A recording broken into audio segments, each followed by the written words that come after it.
سازش ہوئی تھی وہ اصل میں نواز شریف کے خلاف ہوئی تھی. جو اسکرین پر نظر آ رہے ہیں آج پاکستان کے حالات کے یہ ذمہ دار ہیں. ان کا سرغنہ جنرل ریٹائرڈ فیض حمید تھا. اس کو مہرے کی ضرورت تھی.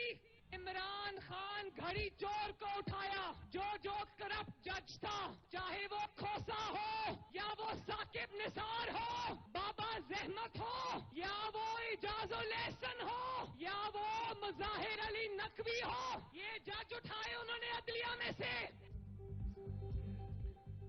شاہینوں کے شہر سے نون لیگ کی عدلیہ مخالف تحریک آغاز. مریم نواز کی سرگودہ جلسے میں سپریم کورٹ کے ججز اور جنرل ریٹائرڈ فیض حمید پر تنقید. میچ فکسنگ کے الزامات. کہا موجودہ ملکی حالات کا ذمہ دار عمرانی ٹولہ, گھڑی چور عمران انہی کا موہرا تھا. شہباز شریف لولی لنگڑی حکومت کی پرواہ نہ کریں, ملک کو نقصان پہنچانے والوں کا احتساب کریں. سینئر نائب صدر نون لیگ کا عمران خان کی جانب سے ضمانت کے حصول پر بھی طنز.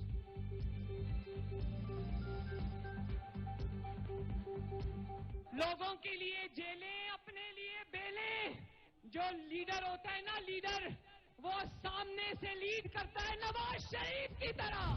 سینئر لیڈرشپ نے جو گرفتاری دی تھی ان کو ایسے رکھا جا رہا ہے جس طرح وہ کوئی دہشت گرد ہے. ان کو کبھی کہاں بھجوا رہے ہیں, کبھی کس شہر میں بھجوا رہے ہیں. یہ کیا ثابت کرنے کی کوشش کر رہے ہیں؟ جس طرح کی تقریریں کی جا رہی ہیں, میں یہ سوال پوچھتا ہوں, کیا سپریم کورٹ کے ججز کے خلاف اس طرح کی زبان استعمال کرنے کی کسی کو اجازت ہے؟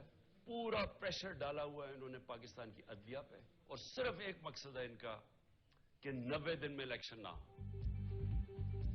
مجھے بھی نون کی عدلیہ پر حملوں کا مقصد الیکشن سے بچنا. ججز سے کہتا ہوں یہ فیصلہ کن وقت ہے. عمران خان کا ویڈیو لنک خطاب. بولے ملک کی بدقسمتی, مجرم اقتدار میں بیٹھے ہیں. جیل بھرو تحریک پر حکومت بوکھلاہٹ کا شکار. گرفتار پی ٹی آئی رہنماؤں سے دہشت گردوں جیسا سلوک کیا جا رہا ہے. الیکشن کمیشن نے نگران سیٹ اپ میں چن کر ایسے لوگ لگائے جو پی ٹی آئی کے سخت مخالف ہیں.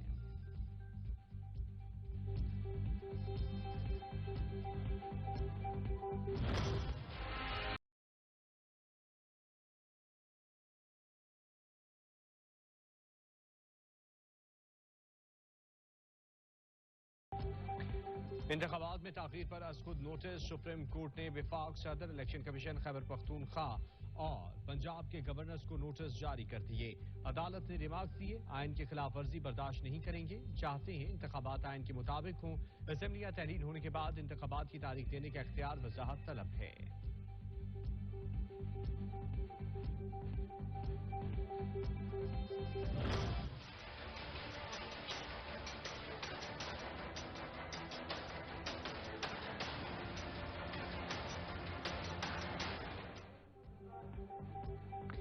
پنجاب اور خیبر پختونخوا کے انتخابات پر از خود نوٹس کیس نہیں بنتا. جسٹس جمال مندوخیل کی آبزرویشن. ریمارکس دیے, ہمارے سامنے 2 اسمبلیوں کے اسپیکر کی درخواستیں ہیں. یہ از خود نوٹس جسٹس اعجاز الاحسن اور جسٹس مظاہر نقوی کے نوٹ پر لیا گیا.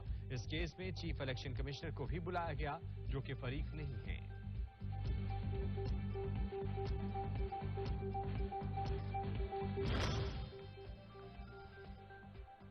پاکستان بار کونسل کا چیف جسٹس کی سربراہی میں قائم 9 رکنی بینچ پر اظہار عدم اعتماد. اعلامیے میں کہا گیا ہے کہ جسٹس قاضی فائز عیسیٰ اور جسٹس طارق مسعود کو بینچ پہ شامل نہ کرنے سے غیر جانبداری عیاں ہوگی. امید کرتے ہیں جسٹس مظاہر علی اکبر نقوی رضاکارانہ طور پر خود کو بینچ سے الگ کر لیں.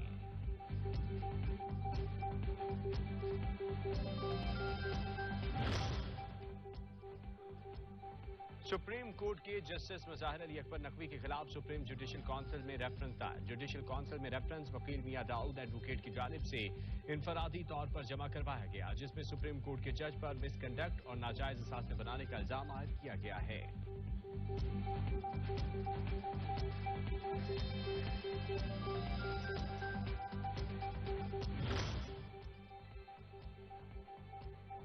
وزیر اعظم سے سابق صدر آصف علی زرداری کی ملاقات. ملکی سیاسی صورتحال پر غور. پنجاب خیبر پختونخوا میں انتخابات پر سپریم کورٹ کے از خود نوٹس لینے اور سماعت کرنے والے بینچ سے متعلق تفصیلی مشاورت. سپریم کورٹ میں بھرپور انداز میں موقف پیش کرنے پر اتفاق.